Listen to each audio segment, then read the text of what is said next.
Prends une minute, questionne-toi. Souhaites-tu élever la prochaine génération de leaders ou de dictateurs? Je pense sincèrement que le futur se construit dès aujourd'hui, dans chaque mot que nous prononçons, dans chaque geste que nous faisons, mais surtout dans la manière dont nous élevons puis éduquons nos enfants. Salut à toi, bienvenue dans la saison 2 d'Ensemble Impactons Demain, renommée pour l'occasion Ensemble Impactons Demain Éducation, le podcast dédié à l'éducation positive.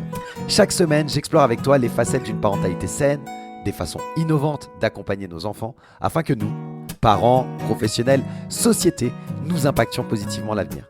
Alors je suis Vincent Lopez, coach professionnel certifié spécialisé en éducation et en parentalité positive.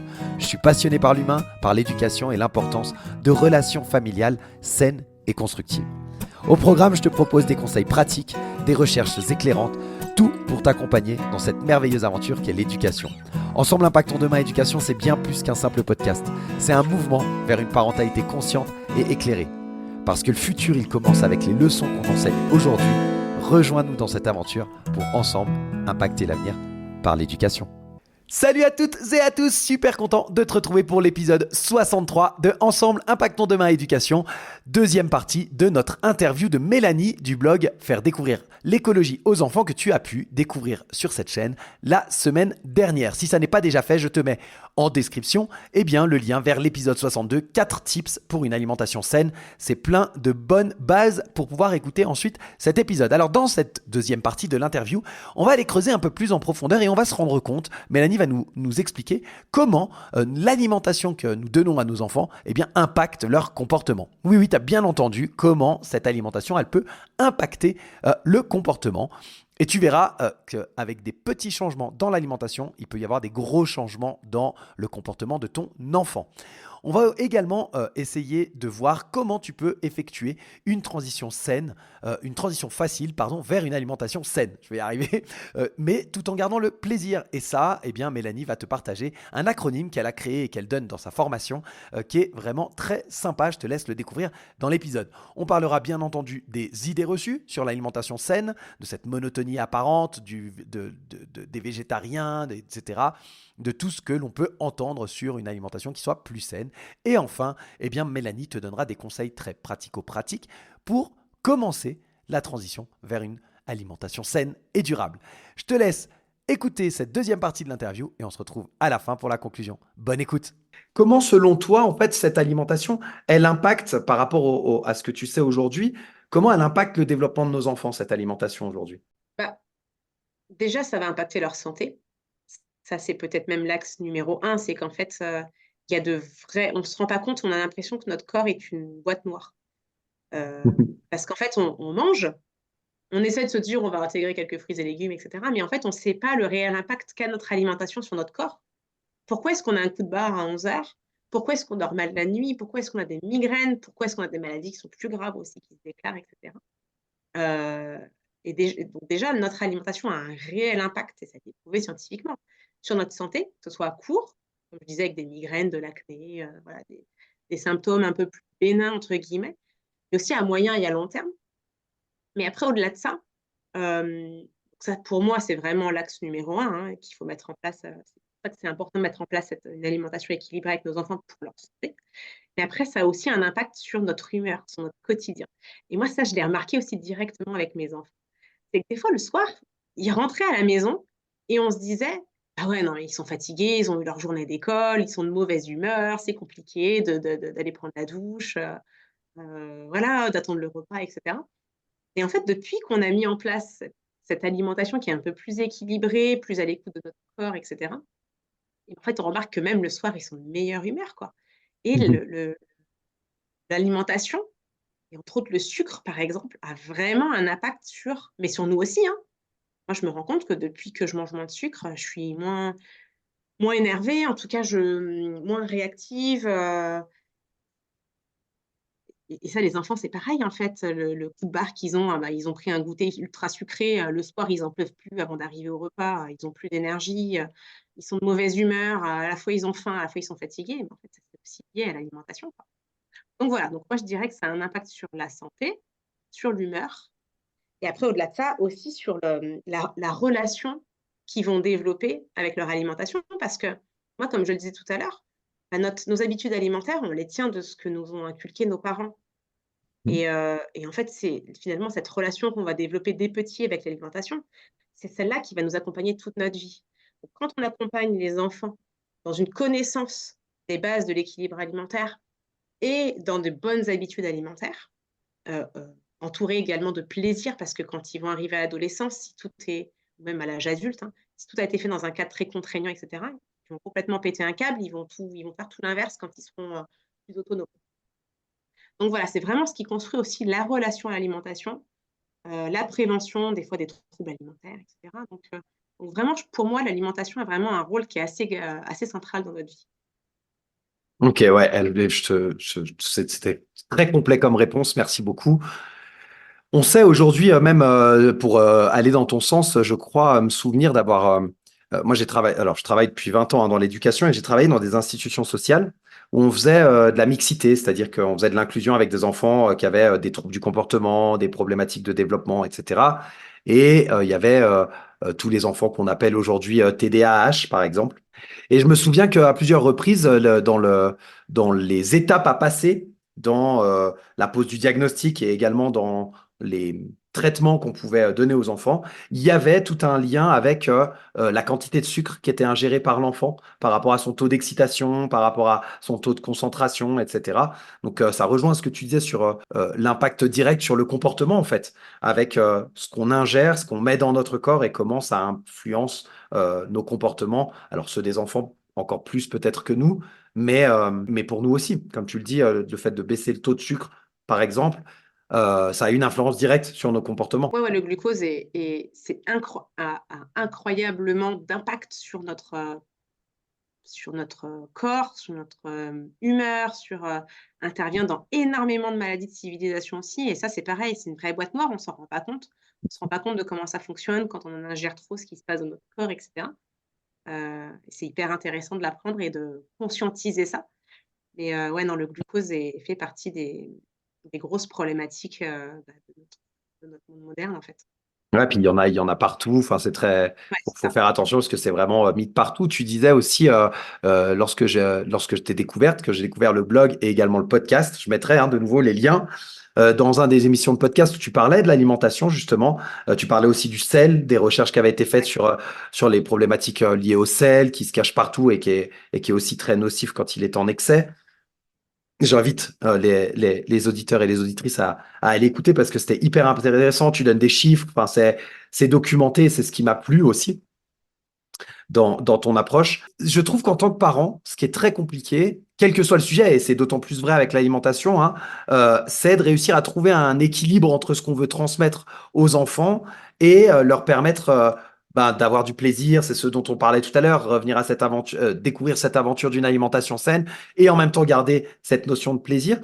Comment tu arrives toi à le faire et qu'est-ce que tu conseilles aux gens qui suivent la formation ou ce genre de choses sur trouver cet équilibre-là avec les enfants entre les éduquer à une alimentation saine d'un côté et en même temps garder cette notion de plaisir vis-à-vis de l'alimentation quand on change, peut-être pour certaines familles qui vont avoir envie de changer radicalement en fait leurs habitudes et qui vont passer d'une junk food, je mets des guillemets, mais tu Ouais. vois, cette alimentation très rapide, très sucrée pour la plupart, dont on nous bassine aussi avec les pubs, et donc dont les enfants raffolent, vers une alimentation plus saine qui peut parfois aller à contre-courant, même si on prône une alimentation saine dans les médias, qui n'est pas forcément celle qui est le meilleur pour sa santé. Comment on trouve cet équilibre-là en tant que parent? Écoute, moi, j'ai un espèce d'acronyme que je donne dans mes formations, que j'appelle l'acronyme TIP. C'est Ok. qu'il faut se donner le temps, Uhum. il faut être indulgent et il faut prendre du plaisir. Donc c'est ce qu'on disait tout à l'heure. Quand on veut, engager, en tout cas s'engager dans un changement qu'on veut durable et global et permanent à terme, Mhm. Mhm. il faut savoir se donner le temps. Il faut savoir y aller progressivement, se dire: «OK, on va, intégrer une nouvelle habitude une par une», parce que sinon, en fait, ça tient pas dans le temps. Quand on veut tout chambouler d'un coup, ça malheureusement, ça marche. Donc déjà, accepter de se donner du temps. Ensuite, ce qui est important, c'est, d'impliquer son entourage, en fait. Parce que ça, en fait, quand on veut l'alimentation, ça fait partie des bases dans une famille et que si on veut construire des bases hyper saines, on est obligé de le faire tous ensemble. plus on veut que la pyramide monte haut et plus on doit avoir des fondations solides. Donc, pour moi, c'est capital d'impliquer la famille. Malheureusement, la famille n'a pas toujours notre degré de motivation parce que quand on a cette prise de conscience, elle est souvent personnelle. Et c'est pas toujours évident de se dire, OK, on va tout remettre à plat, on va partir à zéro. Et il y a la famille à côté qui nous regarde et qui nous dit, bah non, en fait, moi, mon chocolat au lait le matin et mes céréales industrielles, j'y tiens. Et voilà, donc c'est pas toujours facile. Donc déjà, il faut être indulgent avec ses proches. Se dire, OK, aujourd'hui, ils n'en sont pas au stade dans lequel j'en suis, moi. Ils n'ont pas eu la prise de conscience que j'ai eue moi. Donc, je suis indulgent avec eux, mais par contre, il va falloir quand même que ça bouge petit à petit. Et moi, je vais les emmener avec moi. C'est pour ça que pour moi, je parle beaucoup d'aventure parce que c'est vraiment le petit truc qui fait qu'on a envie de nous rejoindre dans cette aventure-là et de la traverser ensemble parce qu'on va rendre ça fun. Donc voilà, il faut quand même être indulgent avec ses proches, être indulgent avec soi-même aussi. Parce que malheureusement, des retours en arrière, il y en aura. Il y en aura forcément. Donc, être indulgent avec soi, de se dire, il y a des choses qui ne marcheront pas.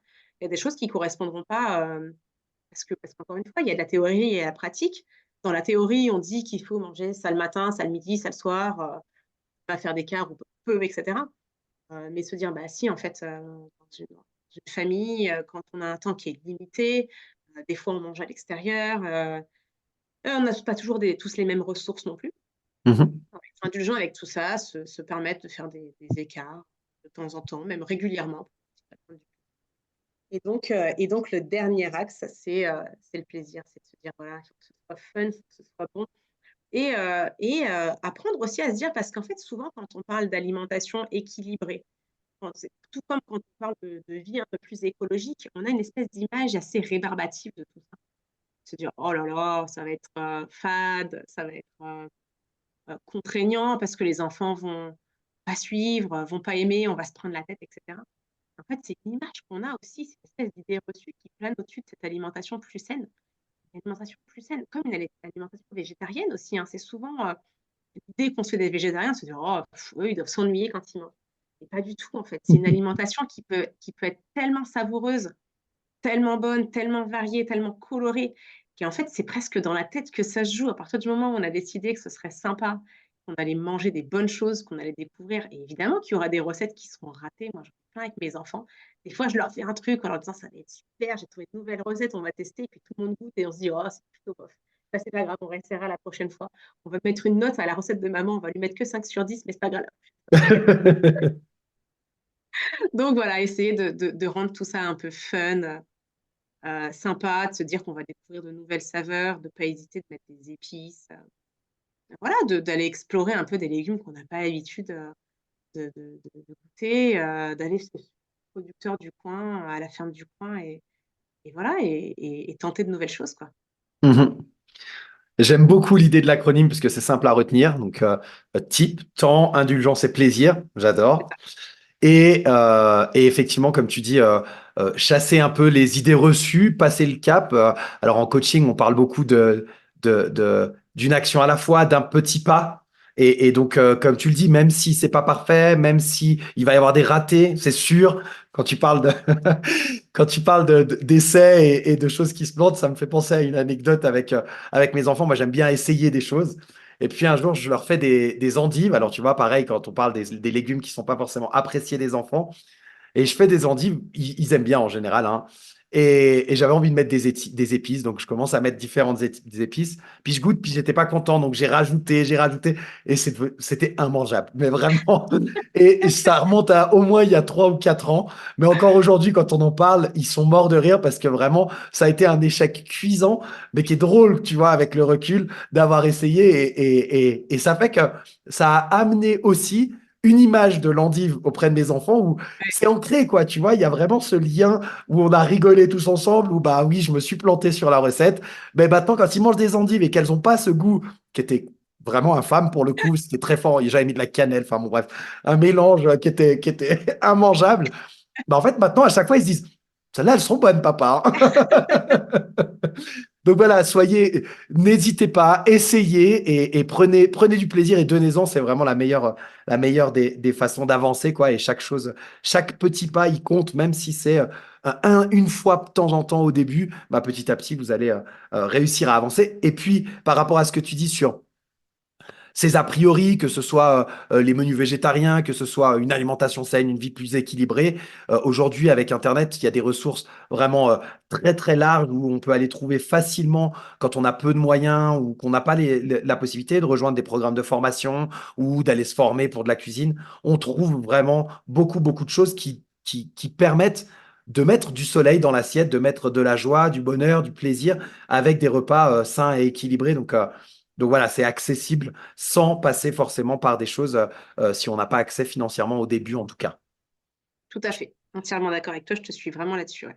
Tellement de ressources aujourd'hui qu'on ne peut plus passer à côté. Exactement, exactement. Ouais, ouais, ouais, je suis d'accord.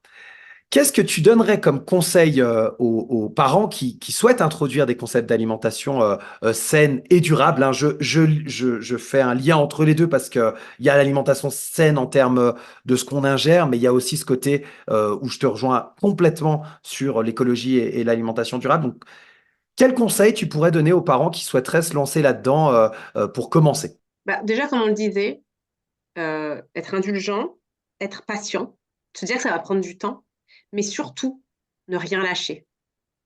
Parce que ben non, mais c'est comme ça voilà, les échecs en général viennent du fait qu'on a lâché et tant qu'on lâche pas, on n'a pas échoué. Donc voilà, Exact. ça va, on va faire petit à petit, il y aura des échecs et on va les surmonter.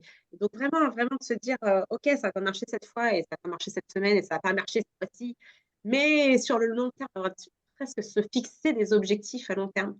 Parce qu'en fait, notre cerveau va aussi s'affranchir quand on va se dire, OK, dans un an, on va se fixer tel objectif. Par exemple, d'avoir des petits-déj plus équilibrés, pareil, rééquilibrer les goûters, le soir, manger un peu moins, de façon plus légère, etc., plus de légumes. Je sais pas, voilà, des objectifs comme ça. Mais se les fixer à un an. Parce que déjà, le cerveau va s'affranchir espèce de deadline qu'on se met. C'est comme ça aussi que beaucoup de régimes échouent parce qu'on se met des deadlines à très court terme. On va les tenir à court terme. En fait, elle va pas s'implémenter à long terme puisqu'on va justement les tenir sur 2, 3 mois. Et une fois que ces 3 mois vont être passés, voilà, on va faire l'inverse et on va reprendre en général plus de poids que ce qu'on a perdu. Donc voilà, le même principe, se dire on se fixe des objectifs à long terme pour tenir vraiment sur la durée, en avançant petit pas par petit pas, et puis transmettre à nos enfants ce plaisir de manger équilibré, de manger de tout, de manger varié, de manger coloré, mais vraiment d'y prendre plaisir en tout cas. Pour que ça tienne aussi, ça c'est important, hein, pour que ça tienne toute la vie. Parce que c'est pas juste aujourd'hui, cette année qu'on va inculquer ça à nos enfants, c'est que tout ce qu'on va leur inculquer pendant leur enfance, c'est ce qui va leur durer toute leur vie derrière.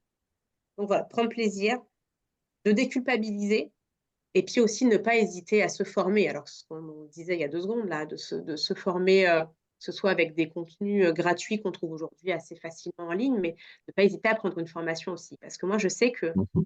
quand je me suis formée, j'ai vraiment pris conscience que je ne connaissais rien à l'équilibre alimentaire et qu'en plus, le peu qu'on nous inculque, que ce soit à l'école ou même dans le plan nutrition santé, donc qui est géré par le gouvernement, sont parfois obsolètes, faux, dépassés et du coup qui ne garantissent pas aujourd'hui un réel équilibre alimentaire. Tout à l'heure, tu parlais des produits laitiers dans la pyramide alimentaire. Il faut savoir qu'aujourd'hui et depuis toujours, hein, depuis très longtemps, quand on apprend l'équilibre alimentaire à l'école et la pyramide alimentaire qui est transmise par le gouvernement via le PNNS, la base de cette pyramide alimentaire, ce sont les féculents et donc ça a été prouvé scientifiquement que ce ne sont pas les féculents qui devraient être au cœur de notre alimentation, ce sont les légumes. En fait, la moitié de nos assiettes devraient être composées de légumes. Et qu'aujourd'hui, bah, malheureusement, ça ne fait pas partie des choses et des notions qu'on nous transmet, puisque l'industrie céréalière, les lobbies, etc., et puis même les idées reçues et même les habitudes alimentaires françaises font qu'on place les féculents, le pain, les pommes de terre, etc., au centre de notre équilibre alimentaire. Ça ne devrait pas être le cas. C'est pareil pour les produits laitiers, hein, ça passe beaucoup aussi par la production en France de lait, de produits laitiers et fait partie aussi, enfin, prend une grosse place de l'industrie et de l'activité économique du pays. Mais malheureusement, aujourd'hui, les produits laitiers, c'est pareil, les doses qui sont recommandées sont bien trop élevées par rapport pareil, à ce qui a été fait par des études, hein. Aujourd'hui, dans la pyramide alimentaire, cette place est assez centrale aussi. On dit qu'il faudrait en consommer 3 à 4 par jour, alors qu'en réalité, il faudrait en consommer 0 à 2 maximum. par jour des produits laitiers qui viennent d'animaux. Donc voilà, on ne parle pas des alternatives végétales qui sont aussi très, très bonnes, avec beaucoup de nutriments, beaucoup de protéines, etc. Euh, mais voilà, ça, c'est important de se former sur le réel équilibre alimentaire, sur l'importance de chaque nutriment, sur l'importance des antioxydants, des vitamines, de l'équilibre aussi des aliments acides et basiques. Il y a plein de choses, voilà, il y a plein de notions qu'on apprend nulle part en fait dans notre cursus scolaire et que évidemment les parents qui ne sont pas formés initialement ne transmettent pas à leurs enfants. Donc Mhm. voilà, n'hésitez pas à vous former, à lire des choses, à lire des livres. Il y a beaucoup de livres aussi là-dessus. Il y a beaucoup de formations, beaucoup de contenus aussi disponibles sur Internet, des podcasts, des choses comme ça. Voilà, n'hésitez pas à vous former, à écouter des choses, à lire des choses. Je te remercie. Alors, effectivement, on l'a dit, hein, on trouve beaucoup de ressources gratuites aujourd'hui sur Internet. Après, moi, je pars du principe, je fais partie de ces gens qui pensent qu'investir dans une formation ou déjà, comme tu l'as dit, dans un livre, c'est 10, 15 euros aujourd'hui. C'est pas énorme et ça permet, les gens quand un livre sort, on a toute l'expertise d'une personne qui a travaillé pendant des mois, des années sur un sujet. Donc, c'est un petit investissement et après, il y a des formations à 50, 100 euros et au-delà. C'est un investissement, c'est pas perdu. Et là, on est en train de parler de la santé. Il y a l'alimentation, il y a le sommeil aussi qui est un sujet très important et je trouve qu'on n'en parle pas assez. Voilà, je pense que c'est important d'aller se former. Il y a ta formation, je le rappelle, on mettra les liens. Et voilà, c'est sur ces mots que nous terminons cette deuxième partie de l'interview de Mélanie. J'espère que tu auras appris des choses. Moi, j'ai adoré cet acronyme TIP, temps, indulgent et prendre du plaisir. Vraiment, j'ai trouvé que c'était un très bon moyen mnémotechnique pour ne rien lâcher. Comme elle te l'a dit, hein, si tu ne lâches pas, eh ben, tu n'échoueras pas. Donc, n'hésite pas, vas-y, petit à petit, petit pas par petit pas. Et puis, ainsi, toute ta famille passera vers une alimentation saine avec le temps. Tout le monde pourra y prendre du plaisir si tu restes indulgent et que tu prends ton temps. Voilà pour cet épisode d'aujourd'hui. En tout cas, j'espère que ça t'aura plu. N'hésite pas à partager ton retour en commentaire sur les différents réseaux sociaux. On se retrouve la semaine prochaine avec la troisième partie et avant-dernière partie de l'interview de Mélanie. Là, on ira creuser du côté des études scientifiques. On te parlera un petit peu des délais pour pouvoir trouver des informations pertinentes qui arrivent jusqu'au grand public. Elle te donnera des astuces pour pouvoir raccourcir ce temps qui est très long. Tu pourras le constater par toi-même. Et puis, elle te dira également comment tu pourrais aborder les bienfaits de l'alimentation avec tes enfants, en parler ouvertement par des discussions vraiment transparentes, sans pour autant créer du stress, de l'angoisse, de l'anxiété chez les enfants. Pas de tabou, des discussions ouvertes. On parlera également d'un mantra que certaines personnes qui peuvent avoir entendu dans leur enfance, qui est qu'il faut toujours terminer son assiette. Eh bien, on te donnera notre avis là-dessus. Et enfin, eh bien, on expliquera pourquoi certaines fois tes enfants n'ont pas faim le soir, qu'est-ce qui leur arrive. Voilà, je te souhaite en tout cas une très bonne semaine et on se retrouve la semaine prochaine pour l'épisode 64 de Ensemble Impactons Demain Éducation. Bye bye.